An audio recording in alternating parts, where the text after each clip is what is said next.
Saudações pessoal, em especial aos turmas do EJA, né, que é com as turmas com as quais eu estou trabalhando na parte de Química.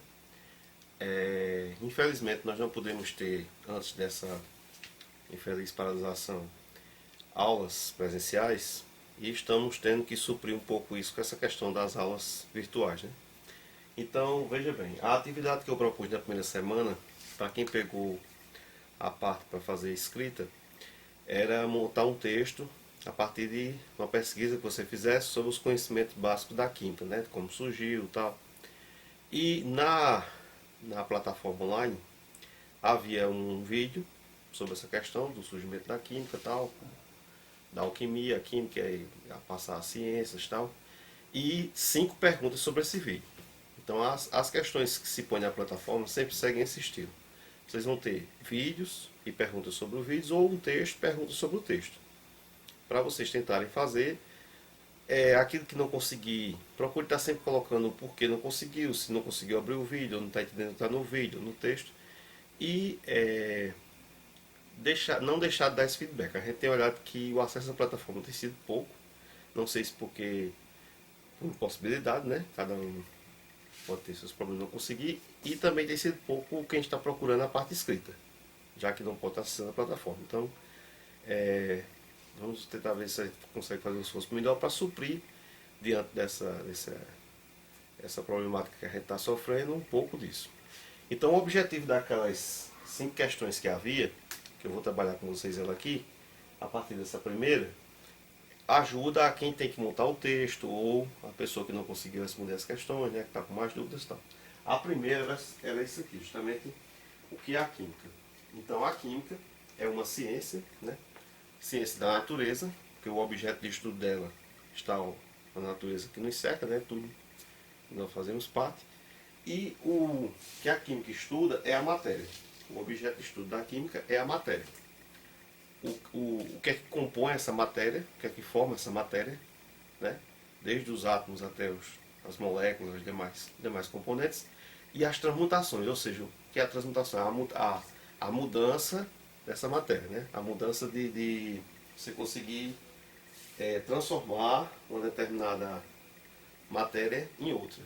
Por exemplo, você faz composições com ferro e consegue o aço, né? Então, que é um outro tipo de material. Então, o objetivo da química é esse. Então, pessoal, seguindo aqui, a segunda questão é um pouco extensa. Eu preferi não escrevê-la toda, mas a questão, lembra-se da relação água e átomo, né, para os gregos? Entre eles havia o úmido. Você acha que isso tem a ver com o fato de haver pouquíssimas chuvas em locais desérticos e em muitas chuvas em locais vaporizados? Muita chuva em local vaporizado. Sim ou não, e por quê? Então, quando a química, nos primórdios, né, na Grécia Antiga, os pensadores, que a raiz da química está na filosofia, assim como a maioria das ciências, né, praticamente todas as ciências nascem na filosofia, havia aquela preocupação de tentar explicar o universo, o que nos cerca, né? Isso é uma coisa muito inerente à filosofia. O que houve após é que, além da explicação, a ciência exigiu a comprovação, né, a medição, outras coisas, essa parte técnica a gente já chega lá.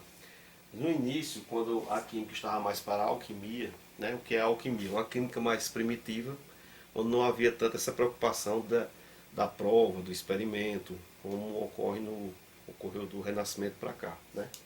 Então os gregos entendiam que toda a matéria do universo era formada por esses 4 elementos aqui. Então você tinha terra e o fogo, entre eles havia o seco. Você tinha o fogo, o ar, entre eles havia o quente. Você tinha o ar e a água, entre eles havia o úmido. E a terra e a água, que entre eles havia o frio. Né? Então, em regiões úmidas, né, que você tem uma concentração maior justamente do vapor d'água no ambiente, facilita essa umidez, é uma das coisas que ajuda a haver maior precipitação de água, né? Então chuvas com mais intensidade, justamente porque ela está transitando nessa faixa aqui. Em locais mais secos, o que é um local seco, né? O local do deserto, é onde há o predomínio do fogo e da terra. Então esses elementos aqui você não consegue extrair nenhum tipo de umidade, vapor de água que contribua com a questão da chuva. Então quanto mais mata você tem, você vai ter um teor de umidade maior concentrado ali e contribuir com a questão do índice pluviométrico, né, de haver mais chuva. Quanto menos mata você tem e deixando só esses elementos predominar, né, a questão do fogo e da terra, você vai ter um ambiente muito mais seco. Isso foi uma ideia bem dos primórdios, né, na Grécia Antiga, e permeava, dominava tudo que havia na alquimia. Que você tinha o objetivo maior dos alquimistas, a questão de encontrar o elixir da vida. Eles acreditavam que a vida era uma substância que podia prolongar a vida por um período extenso. A questão da pedra filosofal, até a Idade Média se procurou muito essa pedra filosofal, temas de filmes, que era uma determinada, um cristal, uma pedra que você conseguiria transmutar, por exemplo, qualquer tipo de material em ouro, né? O ouro tem um valor até os dias de hoje bastante alto, e a diferença entre, por exemplo, o ouro e o chumbo ser muito pequena lá na tabela periódica. Sempre procuraram essa questão de pegar um metal pobre, de praticamente nenhum valor e fácil de achar que era o chumbo, e transformá-lo em ouro, assim como tentaram com outras coisas também. Isso aí era a parte da alquimia mais primitiva que sucessivamente deu origem à química que a gente tem hoje.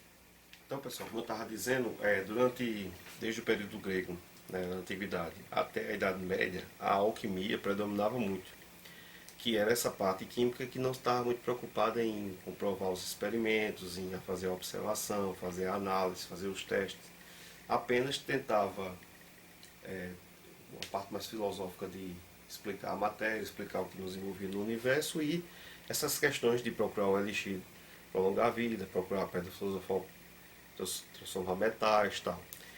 Durante a Idade Média, esse pessoal começou a ter uma perseguição muito forte, principalmente pelas autoridades religiosas, porque o pessoal estava sempre com certas leituras um pouco condenáveis pela igreja, e fazendo experimentos, e inclusive era muito comum nos experimentos se usar enxofre, que é um elemento muito abundante na natureza, usado em vários tipos de experimentos químicos, e sempre onde esses alquimistas estavam fazendo seus trabalhos, tinha esse cheiro forte de enxofre. Então já houve essa ligação com a questão da bruxaria, né, porque eram pessoas que, justamente nessa Idade Média, a alquimia começou muito também a procurar ligar com a parte da medicina, né, o trato com materiais vegetais e minerais, a obtenção de elixir, de remédios, tratamentos. Então sempre, como havia muito aquela coisa religiosa forte e o embate com a bruxaria, criou essa associação do cheiro das coisas ruins com enxofre, porque sempre nesse pessoal estava fazendo esse experimento, o cheiro de enxofre era muito forte. Então foi nessa época que, na Idade Média, a gente passou da alquimia, né, para a chamada iatroquímica. A iatroquímica, né, justamente era um princípio dessa química que procurava formular as hipóteses, formular as ideias, experimentar, testar, e muito preocupada com a formulação de elixir, de remédios, tratamentos de enfermidades. Então ficou a química muito ligada àquela medicina também que era bem iniciante lá na Idade Média, certo? E o que houve muito forte nesse período do Renascimento foi que a química começou a ser tratada realmente como ciência. O que era ser tratada como ciência? As pessoas começaram a gerar hipóteses, né, possibilidades do que certas misturas podiam fazer, testar isso, né, medir e obter resultados. Um método, né, uma forma bem simples de retrabalhar o método científico. O método científico é isso: você pensa numa hipótese, uma possibilidade, vai testar aquilo ali, medir os efeitos e lançar os resultados. Certo? Foi nessa época que houve essa transformação dessa alquimia, que não tinha muito essa preocupação dessa sequência de resultado tal, para a química, como a gente tem hoje em dia, a ciência mesmo química, que se preocupa com essa lógica de sequência, em você pensar, testar e comprovar os resultados para tomar atitude, ok? Para encerrar, pessoal, temos aqui a questão, a célebre frase de Lavoisier, né, que foi justamente um desses precursores à química ali no período do Renascimento, essa química que começou fortemente a nascer como ciência, a se firmar como a ciência da natureza, e Lavoisier ficou muito conhecido por essa frase: na natureza nada se cria, nada se perde, tudo se transforma. Então, o que é que ele quer dizer com isso? A gente sabe o que? Um animal que venha por acaso a morrer, né, animal selvagem em geral, mas com todos, mas o animal selvagem está lá naquele ambiente mais de mata e tal, o que ocorre? O corpo dele jogado ali, parte é aproveitado pelos carniceiros, né, urubus e outros animais maiores que decompõem aquela parte da matéria maior inicial. O restante vai sendo decomposto por bactérias, micro-organismos do solo, onde aquele animal acabou acometido na morte.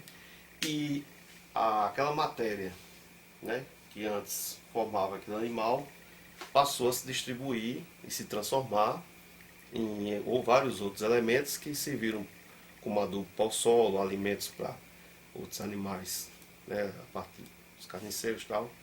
E outros locais, por exemplo, você pega um rio, você faz uma barragem nesse rio, o rio ele tem uma energia mecânica de movimento, que ele está se movendo, e às vezes quando ele tem uma determinada queda, que você barra aquela queda, coloca um paredão, você pode impedir o fluxo natural desse rio e fazer que o rio corra dentro de um determinado duto ou tubo.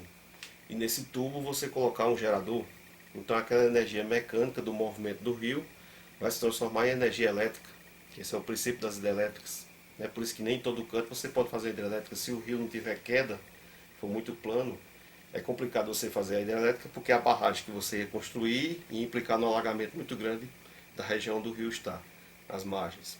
Então se o rio tem uma queda, fica melhor, porque naquele local da queda você faz a barragem e a queda d'água é aproveitada, essa energia mecânica do movimento, para mover as turbinas dos geradores e gerar energia elétrica.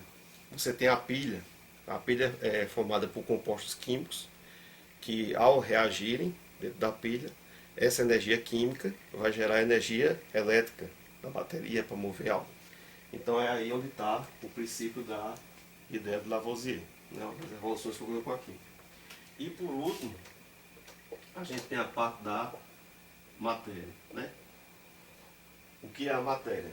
Então, a química entende como matéria tudo aquilo que tem uma massa, você pode aferir, medir essa massa, aferir, e ocupa um lugar no espaço. Então a matéria chamada matéria amorfa, que é aquela sem vida, é um objeto inanimado, e a matéria viva, né? Nós, animais, plantas e tal. Mas a matéria é isso, você tem massa e ocupa um lugar no espaço, isso é matéria. O que é que não é a matéria? É justamente aquilo que você não consegue determinar a massa, nem o local do espaço que ela está.